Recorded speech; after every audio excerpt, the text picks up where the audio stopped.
به خاطر یه آدم بهترین کانکلوژن درباره یک تصمیم یا یک رفتار یک آدم یا یک کشور دیگه بگیره، بعد دو نوع پرسپکتیو رو در نظر بگیریم، دو نوع دیدگاه اول دیدگاه اینر پرسپکتیوه، یعنی دیدگاه داخلی، یعنی اون دیدگاهی که یک آدم که تو داخل سیچویشن هست دیدگاهش چیه به اون موضوع.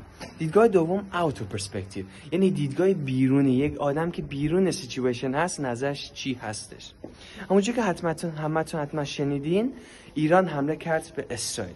من به دلیلش کار ندارم، یعنی آفنسیو دیفنسیو من کار ندارم. میخوام درباره پرسپکتیوهایی که من تجربه کردم بهتون بگم. من امروز اولین روز مدرسه‌ام بود و اولین بار درباره این موضوع اوتو پرسپکتیو رو دیدم چی هستش. مخصوصا نروژیا من پرسپکتیوشون به این موضوع چی هستش. من تا الان فقط این پرسپکتیو رو شنیده بودم.